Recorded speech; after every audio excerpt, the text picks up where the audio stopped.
And thank you once again for tuning in to Cinema Central. I'm your host, as always, DJ Ace, and you should have saw this coming because my last episode illustrated I took a deep dive into the MCU, so obviously I saw Avengers Infinity War, but this movie is so big that I decided I couldn't talk about it by myself, so I invited my old friend Matt.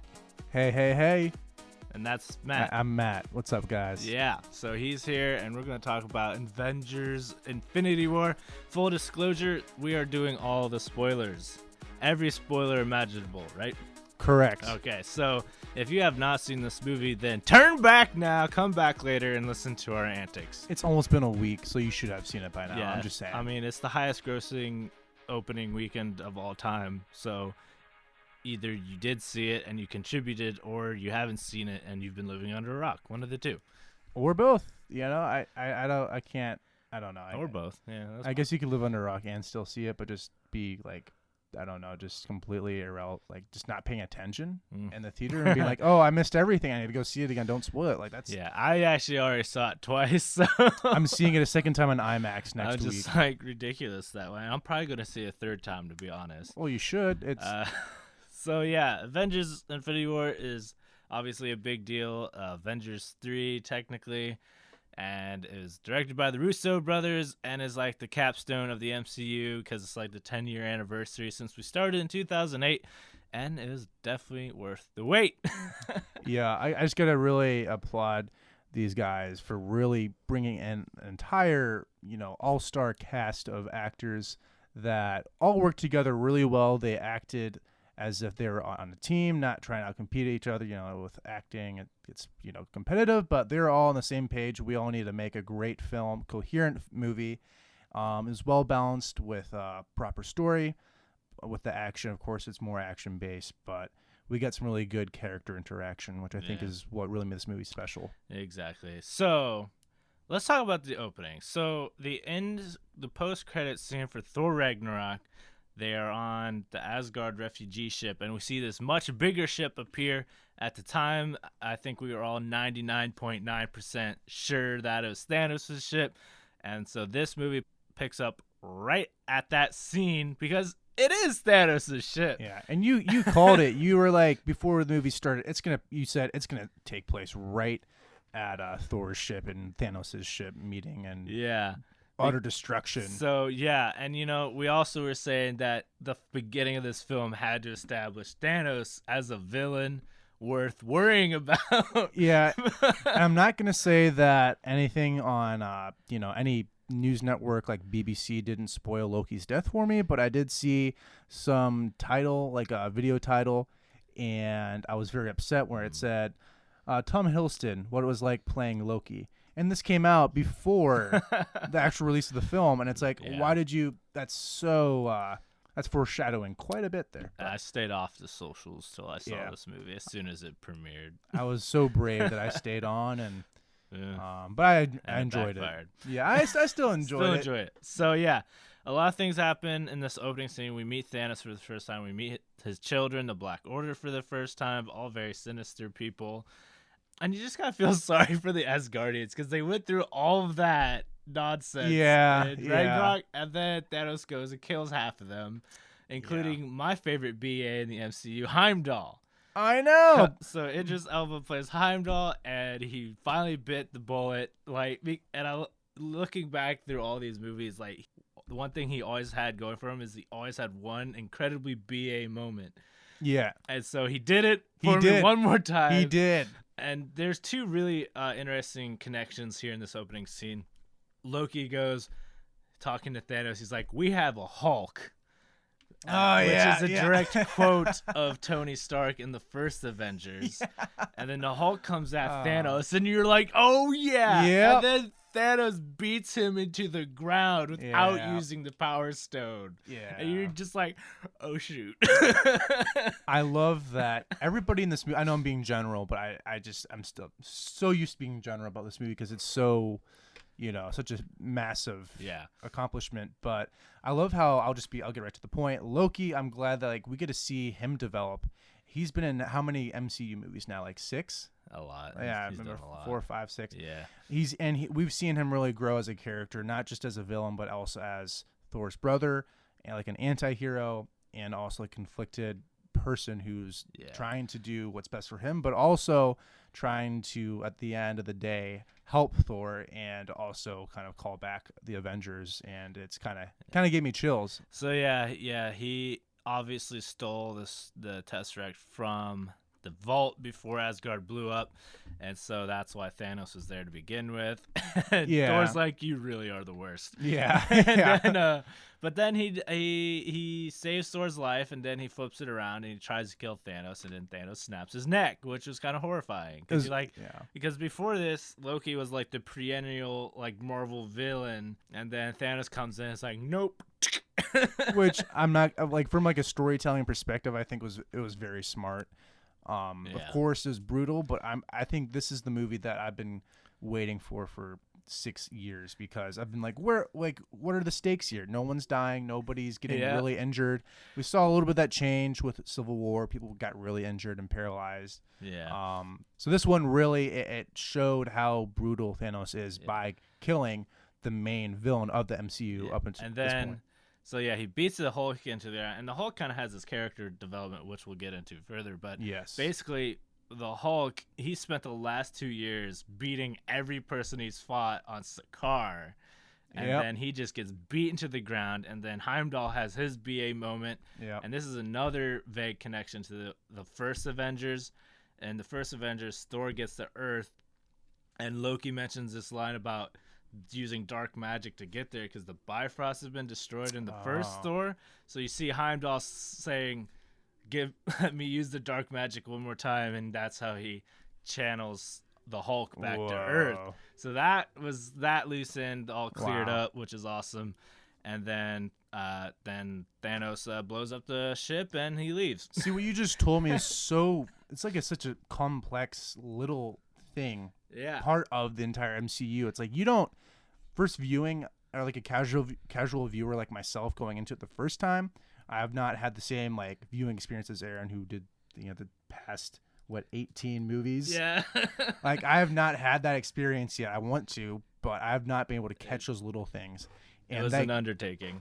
But I applaud you for can that. Listen to. It's 2 hours long on my previous episode. And I listened to it the other day, but I'm just gonna say, like, those little details make this movie so interesting and so much more exciting. It's about those little details that I think make it very human. And it's really like a I don't know. It's a plus and a negative, because if you've been following these movies for the past 10 years, this movie really pays off, because they don't need to spend time building up any of these other characters, because they've been doing it for the last 10 years. So if you've been doing it, that's great. But if you're coming into this without watching anything else, you're just like, who are these people and why do I care? I actually saw, that's true. But like, I saw a review, just like the headline the other day that said, this movie is so underdeveloped. And of course it was on Twitter, so everybody quoted it saying, it's James Gunn quoted it saying, season 8 of Game of Thrones is completely strange because none of the characters have any development. They are just completely, it was just kind of like he was making a connection, saying like, this is almost like a continuation. It's like you have to start from episode 1. That's like a TV show at this point, because there's so many. So you can't it's really never been done before. Exactly. So this, in a way, it's like a TV show in that you have to keep building. You can't discredit this film, which is like the climax of the MCU, and say none of these characters have any development. There's nothing, no stakes or any kind of prior engagement, because there are 18 other movies that so integral to this movie. It's like you said, it's something that's never been done before. I think that's really interesting experience with an awesome audience last Thursday. The energy was starting to recognize some of these people. It's kind of funny. I keep going to these first shows, and I'm like, I think I recognize at least some of you. It's like a culture thing. Like, I know we're kind of getting off the point, but it's just kind of, it was an experience, and this was like an event. Absolutely. I think that's something that you have to go see. Like, for these opening shows, you have to go see and experience everybody else, how they react, how you react and just contribute to just the gasping and laughing and all that kind of stuff. It's just really cool. So just my last point for the intro is that there are two key characters that did not show up. Yes. And that was Valkyrie and Korg. We have no idea where they are, but I can only hope that they're still alive somewhere. They've got to be, right? So Hopefully. moving on, Hulk crash lands in the Sanctum Sanatorium or whatever it's called in New York. And that shot is actually stolen from the comic. Originally, it was the Silver Surfer that crash lands and into the same building, and Doctor Strange finds him, and he's like, Thanos is coming. So they used the Hulk in that role in that same shot. We don't need you, Fox. Which was kind of cool. So anyway, and shortly after that, Doctor Strange goes and grabs Tony, and then we immediately start having an ego off. Yes. It's the best thing. It's awesome. Just Tony and Doctor Strange is like... Yeah, the two Sherlocks of the world. Yeah. Oh my goodness. So that was fun, and then that happens, and then they immediately encounter the Black Order, who've been sent to Earth by Thanos, and things kind of go sideways. I think even before we get to that confrontation, I think it's important to notice how these characters, like you said, how they really interact, and also how the directors and the writers really got to the point. This is what's happening. These are the stakes. Yeah. This is urgent. This is not like anything that was pre-planned. This is a time for desperation. We need to get these guys, keep these evil guys off the planet. Tony, I know that you're engaged. You're getting married. Which happened in Spider-Man: Homecoming. Right, exactly. And like, congratulations and yada yada yada. It was nice to have a little update with Pepper Potts and everything. Then all of a sudden having a wizard come in and say, hey, we need you, this is urgent. Yeah. And then not trying to jump too far ahead, but of course then seeing how Pepper reacts to Tony being blasted into space. It's like, that's a really personal touch, I think, to continue a story arc that started in 2008.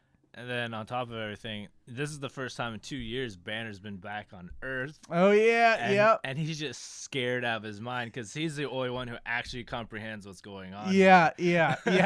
And he's like, wait, the Avengers are non-existent anymore? Yeah. Like, that must have been like the biggest nightmare to that guy. Yeah. He just crash lands after seeing Asgard be torn to pieces just to come back to see the Avengers just ceasing to exist. So anyway, back to the villains coming down. What are their names again? I don't remember their names. The Squidward guys. Squidward's like the Ebony Maw, whatever that means. Yeah. So they come down. Awesome confrontation. Tony's like, hey, the Earth is closed today. Yeah, Earth is closed today. Turn around. We're not in the mood for this. We're not prepared for any of this kind of stuff. Please turn around. And then I like how these villains are kind of like, no, we're staying. We're getting what we need. They're not doing like the elaborate speech or anything. Like, I'm glad that we didn't need that in this movie. Yeah. I don't know. The Maw did do a little bit of talking, but oh yeah. It's kind of like he's kind of like a Mouth of Sauron kind of character. That's true. The CGI on these villains was like so good in this movie. I mean, the budget on this movie was nuts. So. It was, but like it definitely paid off more than the Dude. mustache Photoshop and BV not Man of Steel. Jesus, that Justice League movie that we don't talk about. Yeah, like. I saw Ziploc commercials advertising Avengers. Ziploc. Yeah. It's completely insane. I think, don't they always say like most of your money has to go towards marketing and music, which I don't know how that really correlated to this movie because it just seemed like everything was on 100%. Yeah. So the Marvel movies are kind of notorious for just like big, bold location text. And what I really appreciate is when we got to Guardians of the Galaxy, it's just like space. Yeah. Oh. And then they come in singing the Rubber Band Man, and just like, yeah, boy. I think we all knew before we even got a close up on the ship. We're like, oh, we heard the music, really good music that James Gunn actually did pick out. He confirmed it. Nice. Once we heard that, the crowd and the theater started cheering. Like, yes, here we go. Fun. Yeah. And they go pick up Thor. And Or more like they scoop him up. they scuba and and they wake him up and whatnot. And let's just be honest, Drax's comedy was on point. It really was. That's what I'm saying. Like, nobody backed down from their moments in this movie. This movie was full of great moments. All these characters really meshed together so well. Yeah. And so just those interactions, when Drax is like, "No, Quill, you're a dude. Yeah, this is a man." And then you're just like, yes. Then Gamora, when she goes she's over, like feeling his muscles. and then you have Star-Lord being like, really uncomfortable here. Don't do that. And like Rocket's like telling him he's fat. Yeah, and then he's like, "Oh, I've been working out." Didn't he say something about like he's been working out or something? He's like, "All right, I'm going to commit. I'll get a bow flex." That's it. Yeah. Which, do they even make those anymore? I don't know. I loved when Thor was talking to Gamora and kind of hitting on her, saying, "Yeah, my family's dead." Then Peter Quill's like, "Yeah, well, mine is too," and just trying to act all cool. And then, of course, he lowers his voice to make it sound Asgardian. This is my regular voice. Don't mock me. Yeah, and so then Groot, Rocket, and Thor go off on a side quest. Back on Earth, though, we get some payoff on that whole Vision and Scarlet Witch relationship. Yeah, we do. So they're like, because they're on opposite sides of the law at this point. Yeah. And so they're just like stealing a moment in Scotland, and then wham! Yeah. Black Order shows up. Yeah, it does. These guys do not give a crap. They do not care about any kind of elaborate waiting or anything. They're just so ruthless. Yeah. I love it. But what I love about this scene, one thing I will say about Vision, I felt like he was a little underplayed because he's like this super powerful dude. Yeah. I was gonna say that. Yeah. And then he's just like gets stabbed once, and then he's like, oh yeah. darn. I'm not trying to say that if I was Vision, I'd be better in that situation, but I will say, the audience does expect Vision, the guy, like the prime target, to be a little more defensive of himself. This is not the last time that he acts that defenseless, because towards the end when he's out in Wakanda, he's just thrown around like crazy and just doesn't put up any defense. I'm like, dude, are you doing this on purpose? I know. And maybe he was. We just don't know about. Maybe Yeah. Doctor Strange knows something. I mean, we don't. he does mention that the weapon kept him from phasing, which it would be a big problem for him. Okay. But yeah, so whatever. But what I love about the Scotland scene is you see the silhouette behind the train, and then the Avengers theme kicks in, and everybody, Captain, Widow, Falcon, and they all show up and they save them, which is awesome. And then they go back to the Avengers HQ, and we see Rhodey talking to Ross. Yeah. And then Ross is all like, arrest them, and he's like, nah. Yeah. And he's like, well, that's a court martial. Like the dude the military dude, like that's been his entire life. He's just so fed up with all the political nonsense and the Sokovia Accords. Yeah. He just throws that in the can because there's a world killer out there. Yeah.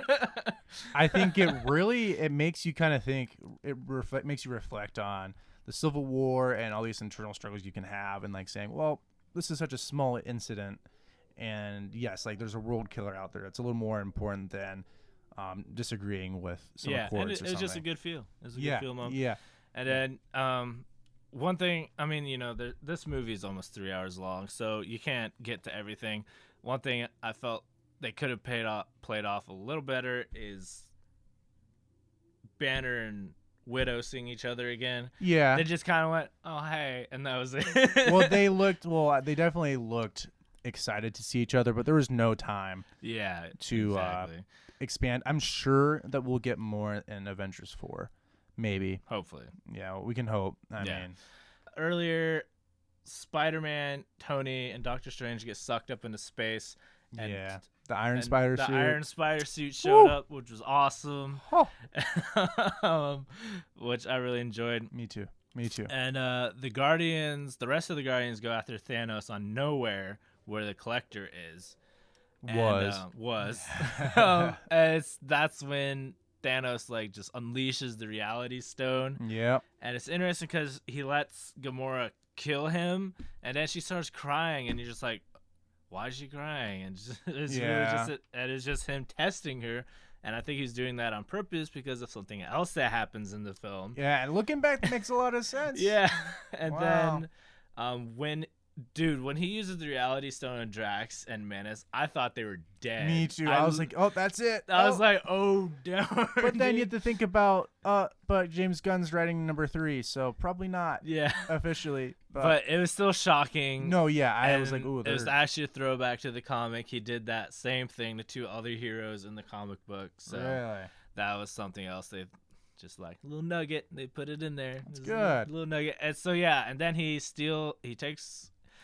nabs Gamora, and then Gamora told Star-Lord to shoot her if that happened. Yep. Yep. I love it when he's talking to Bubbles. Thanos. He's just like, oh, the boyfriend. He's like, I'm not just a boyfriend. I like to think more of myself as a Thanos killing booty call or something like that. Yeah. And I'm gonna blow off your whatever face, you know. And then he shoots out bubbles. Yeah, and he is so the fact that he committed to shooting Gamora says a lot. Yeah, but it then does. the fact that he just turned it into bubbles was kind of sad. Yeah. And then Thanos runs off with Gamora. That was, looking back, that's like so tragic for Peter and Gamora because I didn't realize, I downplayed going into this movie like the Guardians' role in this movie. Mm-hmm. It turned out being so important, very integral to the rest of it, and really, really heartbreaking, as we can get to later. But Yeah.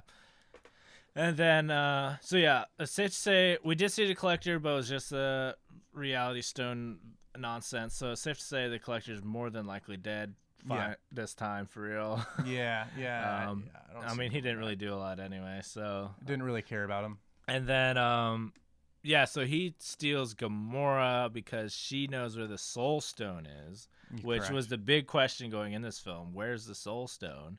Yeah, And man, we got it. he found out that he had Nebula. He captured Nebula because, you know, she said in the Guardians 2 she was going to go kill him, and he Yeah. mentions she got really close, but she Yeah. didn't succeed. And then she's like literally floating there, and he's like literally tearing her apart, and it's really kind of horrifying. Yeah, that was ridiculous. And then so he uses that against Gamora to tell him where the stone was, and they go to the planet, and boom, Red Skull. Wow, I know that was so wicked. It was, but I've been saying it for years that he only got sucked up into space by the Tesseract. I've said it for years, man. So yeah, Red Skull comes out of nowhere, and what's funny is they did not get Hugo Weaving back. Yeah. Okay. Yeah. Sorry. And Yeah. and they got this other guy that does impersonations to voice Red Skull.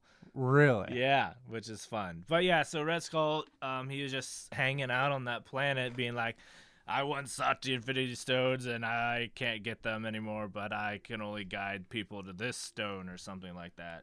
That blew me away that Yeah. they brought back Red Skull. Yeah, that was awesome. And then this is the first moment that kind of hits the heartstrings.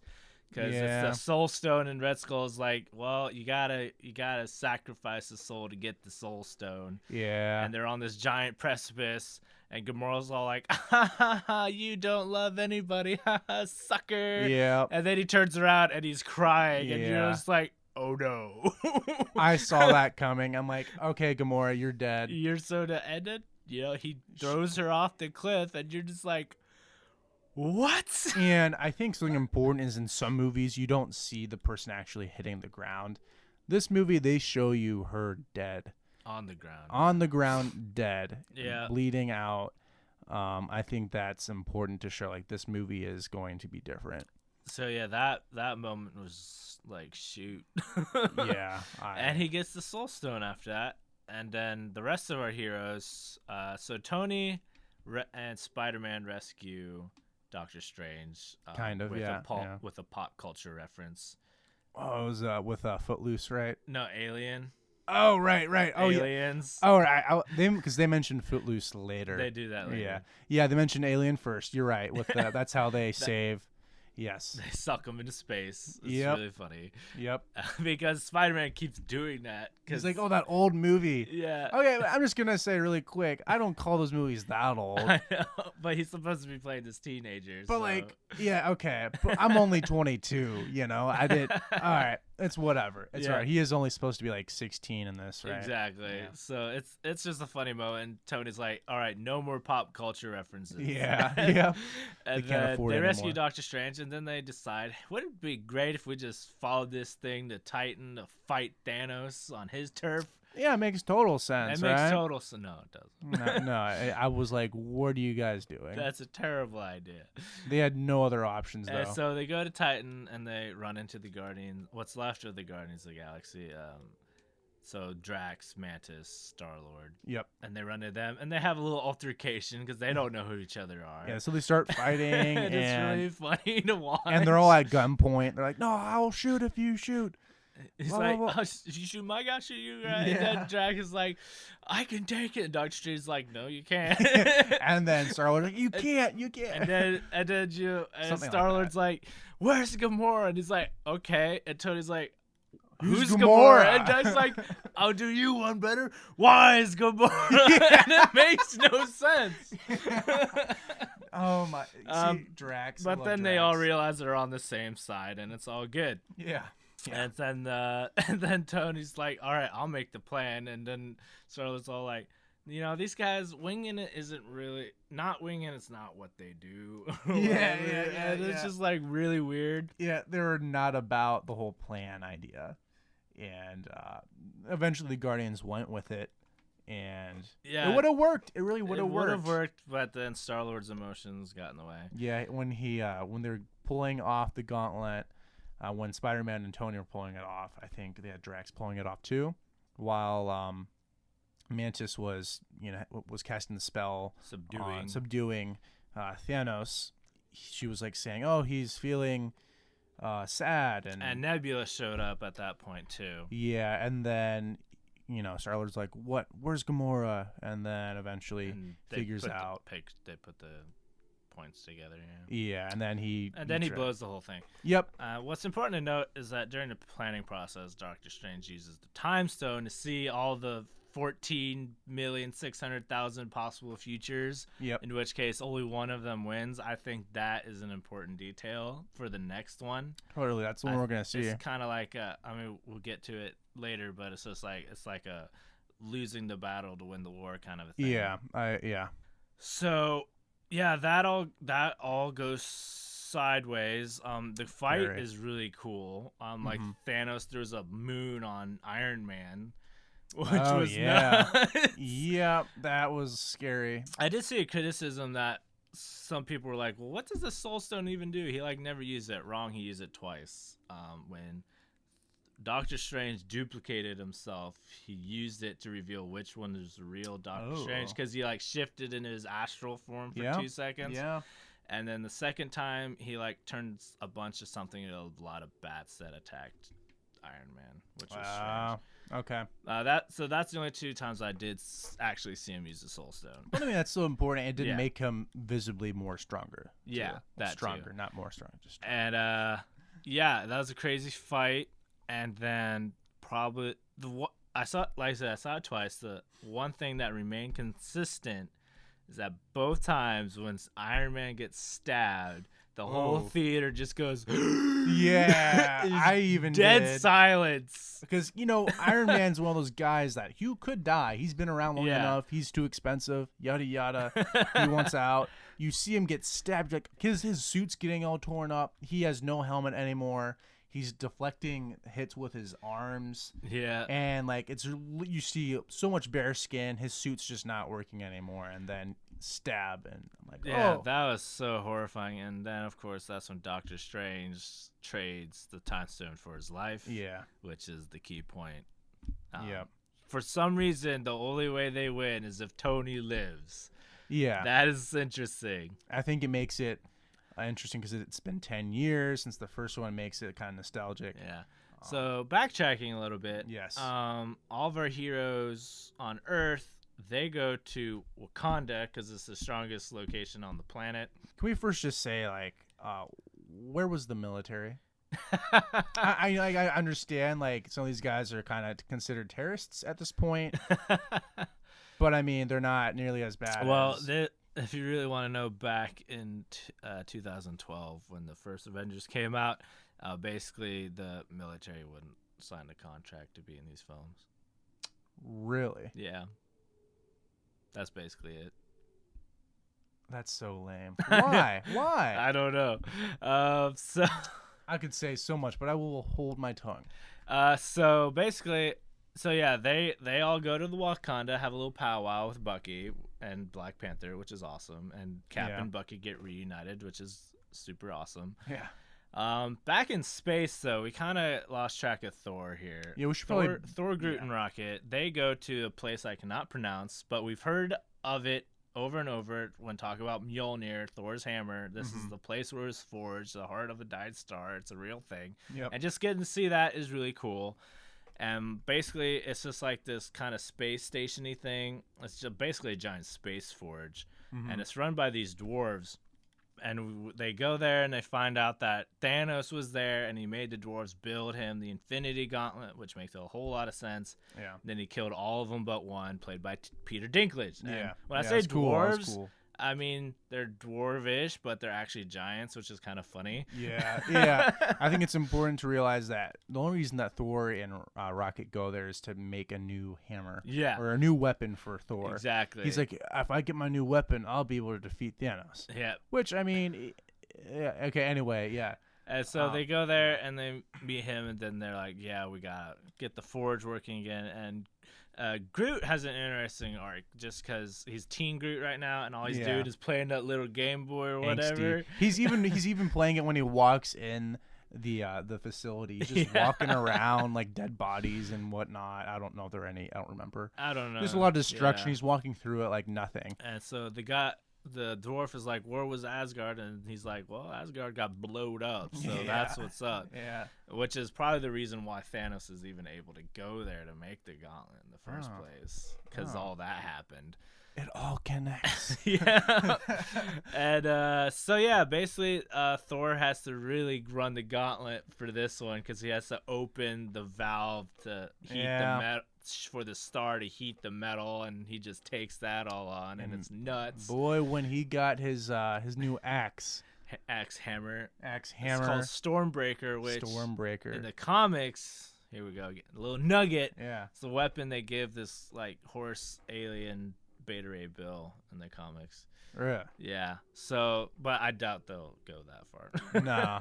No. But yeah, it's a fun little nod. And so, what's fun about the Stormbreaker itself is that Groot like finally snaps out of it and like uses his own branches to make the handle. Yeah. Which was really cool. I don't know how long that would really last. But magic hammers, man. You're right, magic hammers. It'll work. And the blacksmith mentions that this hammer has the ability to control the Bifrost, which is that magical Asgard teleporter. Ooh. So that's important. That's a big deal. That's important later. Yes. So the big criticism is that Thor, Groot, and Rocket got shafted with this side quest in an almost 3-hour movie.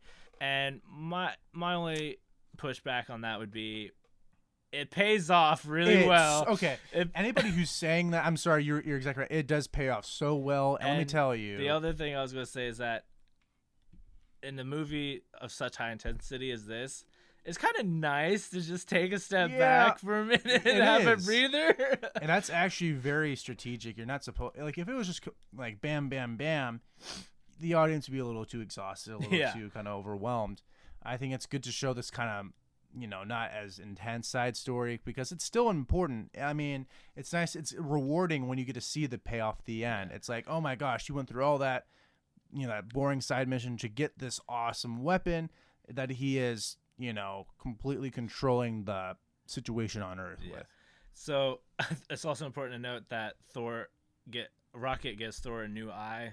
So he Yeah, that doesn't was have funny. to wear that eye patch anymore, which I'm sure Chris Hemsworth was happy about. But he Yeah. does have to wear contacts still. Yeah. Like, I love Chris Hemsworth. He's like, clearly he keeps pushing, man. Yeah. And they keep pushing back. He's like, I don't want to wear this wig anymore. Well, you get an eye patch. I don't want to wear this eye patch anymore. Well, you have to wear this contact. Yep. You know, it's just really funny when you Oh think my about it that God. way. Yeah, that's true. That's true. So back on Earth, they all meet up in Wakanda, and then the Black Order comes back around with like a giant army of vicious space dog things. Those things looked terrifying. I know, right? That was awesome. And so, and you know, the Wakandans are there, and M'Baku's there, which is awesome. Yeah.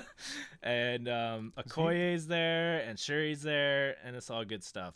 Yep. And so they're all prepped for this battle. They put Banner in the Hulkbuster armor because the Hulk refuses to transform right now because his confidence was shattered when Thanos just beat him into the ground.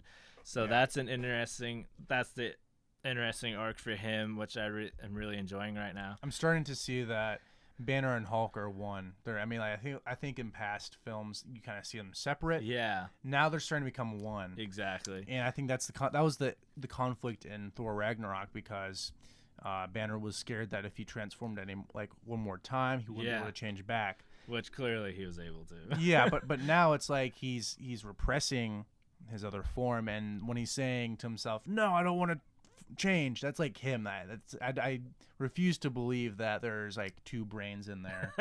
It's still the same brain. I think he's just senile and crazy, and his brain is starting to, I think, have more control, but he's also losing it.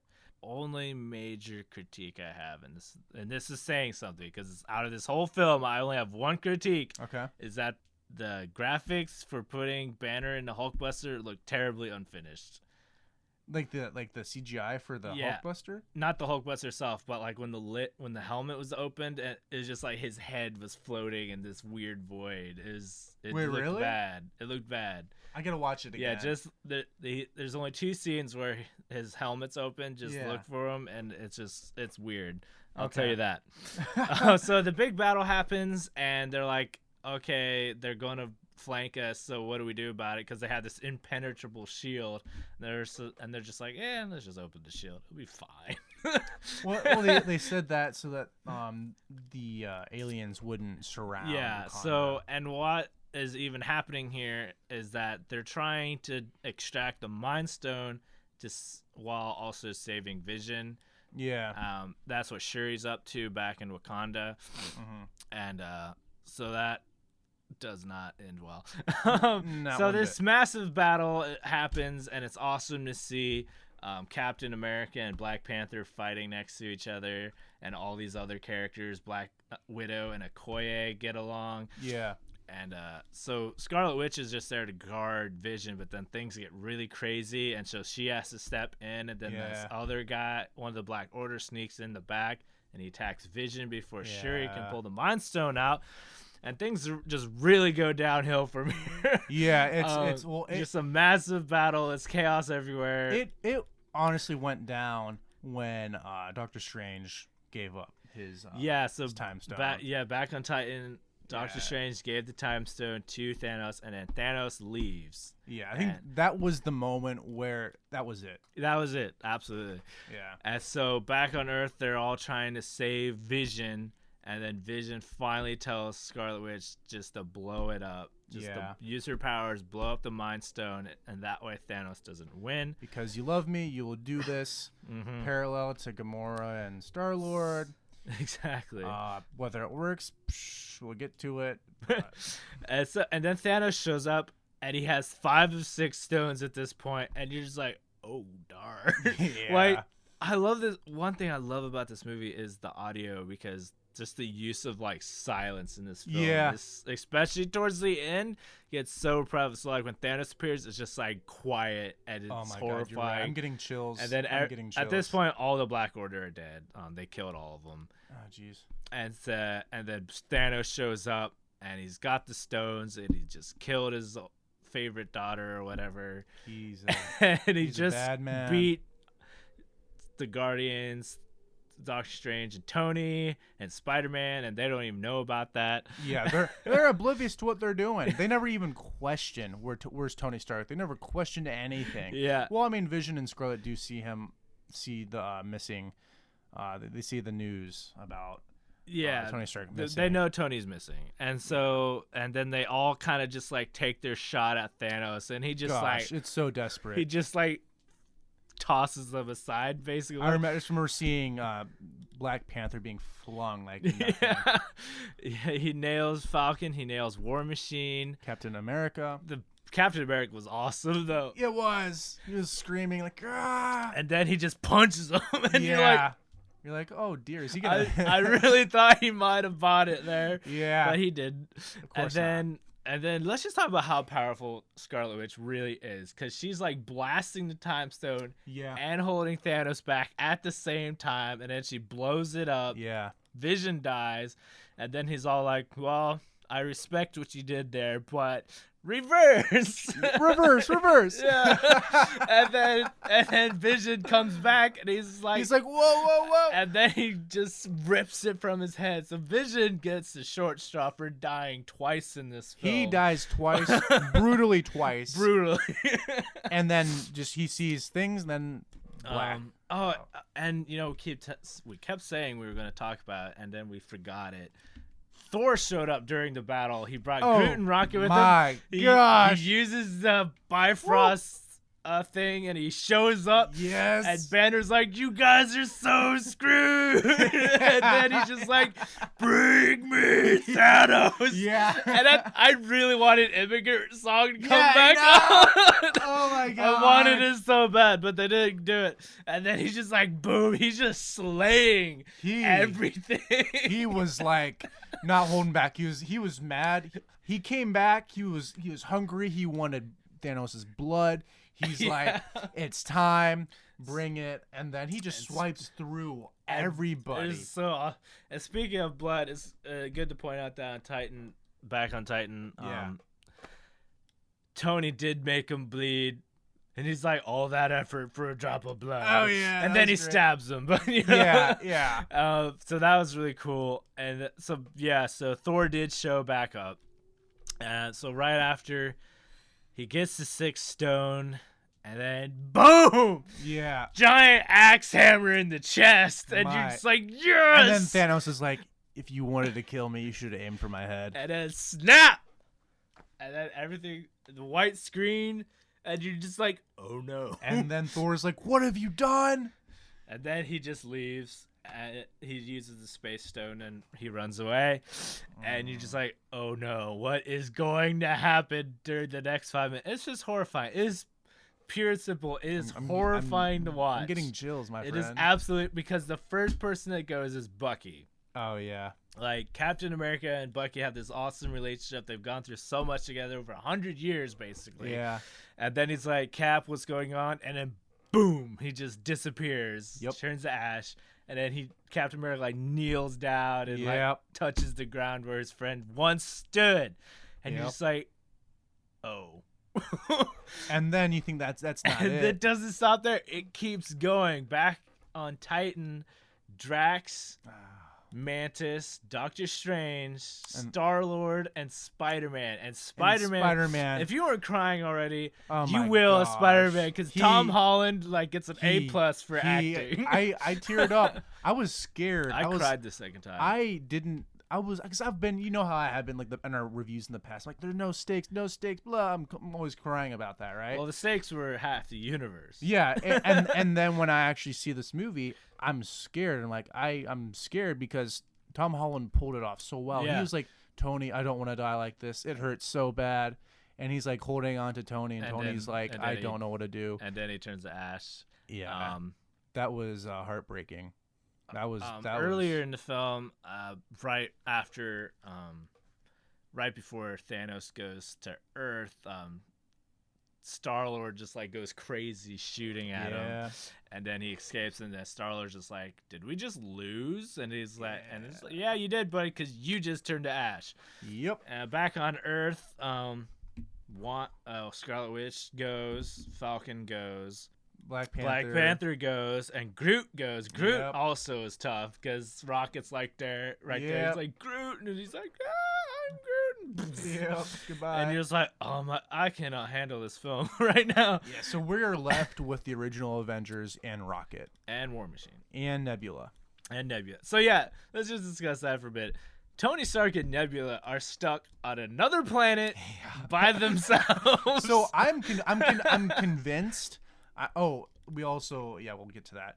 I'm convinced that Tony is gonna like get some Alienware, and he's gonna make a new Iron Man suit that's gonna be off something the chain. Off the chain. Because Nebula's like, I got you.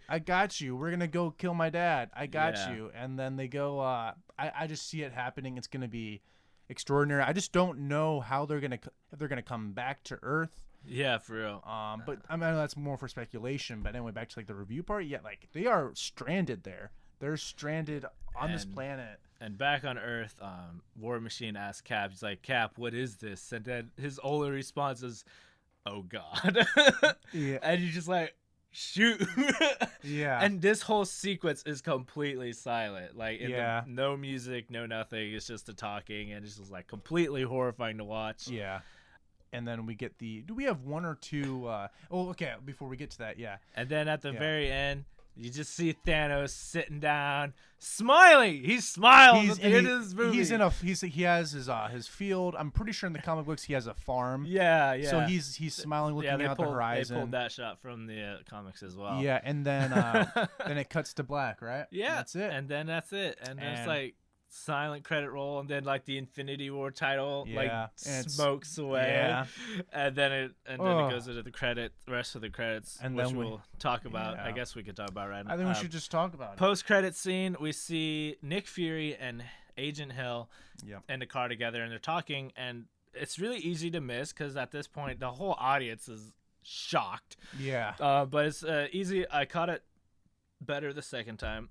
There's this line of dialogue where they're talking about where they want to meet Clint. Oh yeah. As in Clint Barton, aka Hawkeye. And then this other car wrecks into them. They get out and they see a helicopter crashing into the building, and then other people just turning into dust. And then Agent Hill turns into dust, and then Fury runs to the van. He grabs a pager. He grabs a pager, and then he starts turning dust. And then he's like, "Mother." Yeah, in true Samuel Jackson fashion. Yep. And then he drops the pager as he turns to dust, and then it's the Captain Marvel logo, and then that's it. So chills, so many chills. Lots of stuff happens in this film for sure. And thinking about it later, it's like we had 18 Marvel movies where the good guys have won. 18 films, and then number 19 comes in and the bad guy wins, and you're just like, what is this? A good film. And that's the problem. Yeah, it's a freakishly good film. Yeah, if you've seen the rest. If you've invested all this time into everything thus far, it's such a good movie, and then it ends that way, and you're just like whoa, what's gonna happen? And I think we have to wait a year to see what happens. I think what's nice, I think this year, I don't know if it's just different because I haven't had that much time to really research as much, but it's nice not knowing what the sequels are gonna entail. Like with Star Wars, I don't know what's gonna happen in the 9th one. I'm not trying to change topics. I don't know what's gonna happen there. I have predictions, but I really just don't know where it's going. Clean slate there. Yeah. Same with this movie. I mean, I could read the comics to get an idea, but there's still a lot of freedom to really do whatever the Russo brothers want to do. So I'm happy that I am completely in the dark. I don't know that all these characters are fine. I don't know what they're going to do within this next year. And I'm really excited about that. I like to kind of ponder that and see what else is going to happen off screen that's going to really affect what happens on screen next. And, obviously all the characters that turn to dust, they're all coming back. They have movies. Yeah. But I don't like to let that influence the fact that it's still horrifying to watch. It was definitely horrifying because you could just Tom Holland's part really that shocked me. I cried. Yeah. The second time. Like seeing it the second time was like worse because I knew it was coming. Yeah. I just didn't think, I know I'm a Spider-Man fanboy, but then like seeing him die in Tony's arms, like, oh my.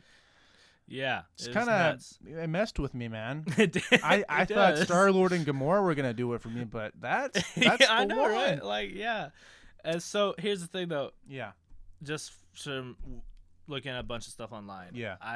I'm agreeing with the consensus that it's the characters left over we should really be worried about in the next You film. know, completely. I am almost 100% sure almost at least half of them, at least half of the original Avengers are dying in the next film, trying to fix what happened in this film. I could see it. I could see Black Widow going. Captain America, Yeah, Iron Man. I think Iron Man is gonna die for sure.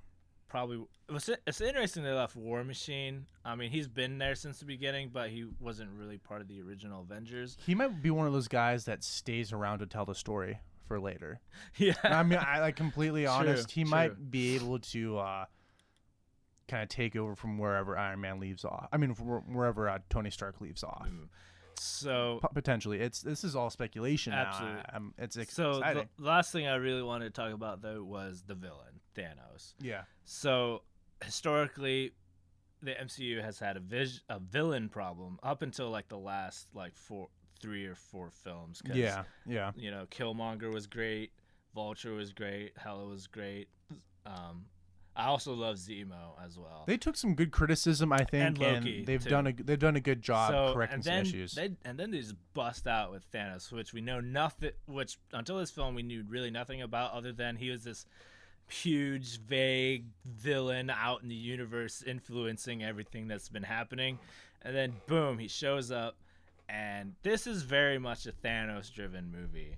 Like the other characters are in it, but this movie's basically about Thanos. He had his own story arc Yeah, going on, and exactly. you get to see that he was a colonizer and a decolonizer, and he destroyed entire civilizations, and he's a ruthless dude. He's a scary guy, but he also has reasons for doing what he is doing, Exactly. and they make sense. They're not perfect ideas. They're not great, but yeah. So Yeah. it's like they give us his reasons for why he's going through all this craziness, why he killed his own daughter, all that stuff. At the very end, he sees like this vision of young Gamora, and she like asks him, like, what did it cost or whatever, and he's like, everything, and you're just like, Gosh, that was like, amazing. he killed half the universe. Why do I feel sorry for him? But I mean, and like his idea about this balance that we need, Yeah, I get it, but at what cost? exactly. But also, like, what's the cost? Like, if he knows the universe needs balanced, what else is out there? Somebody said online, like, what else is out there that is causing him to do this? Yeah, You for know, real. like, why is he? What is his?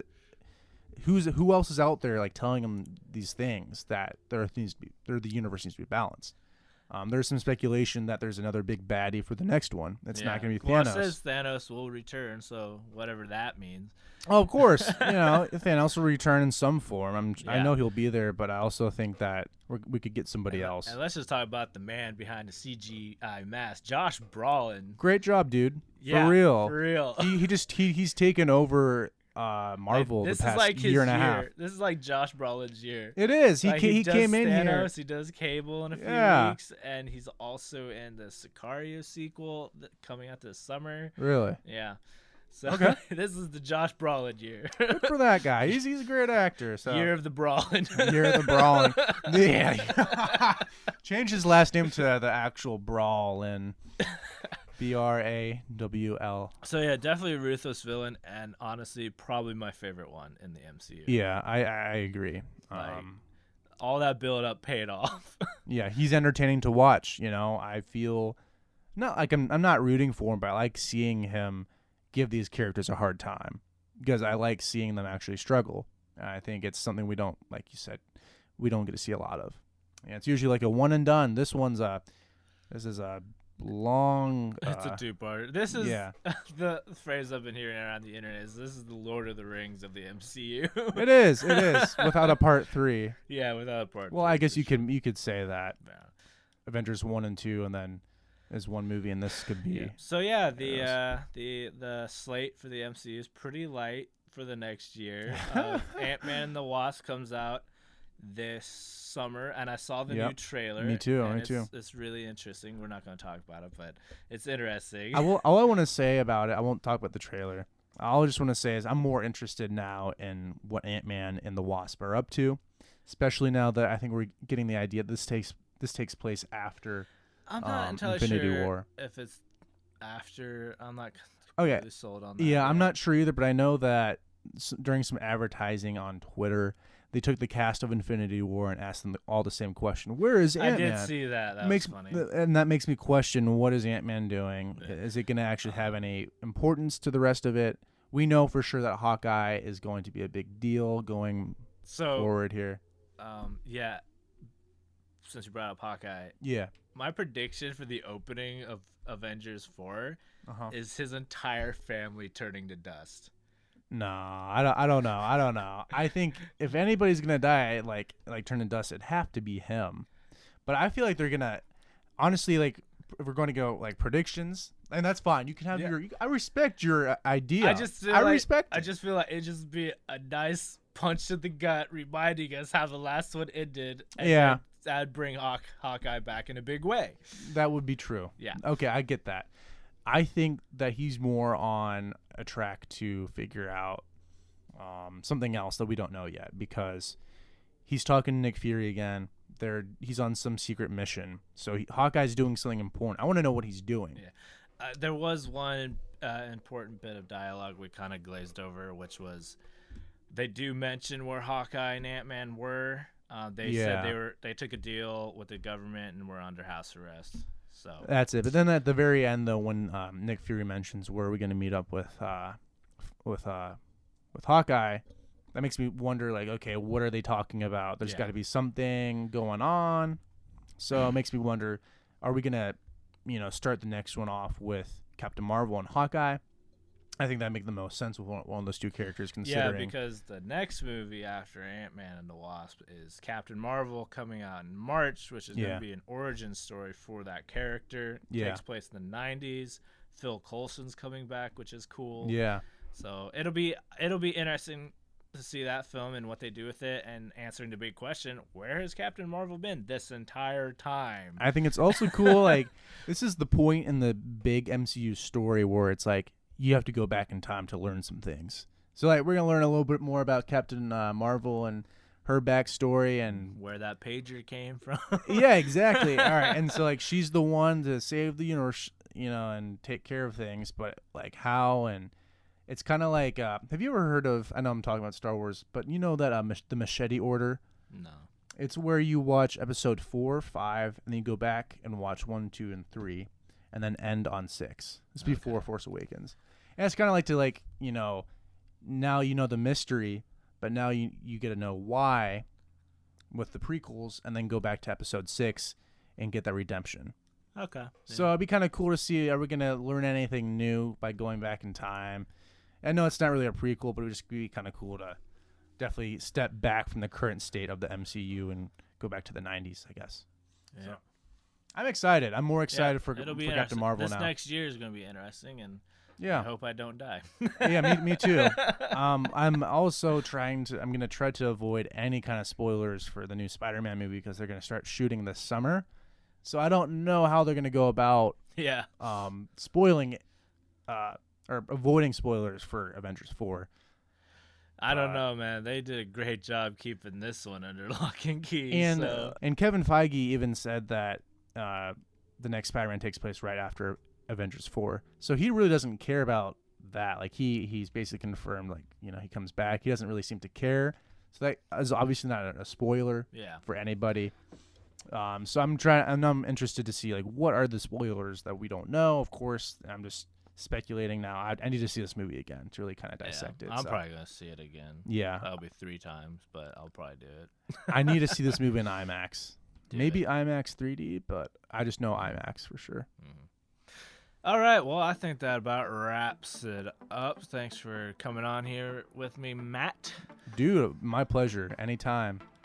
And if you are really that curious, we did an old project back in the day called Ace and Tree. That's on YouTube.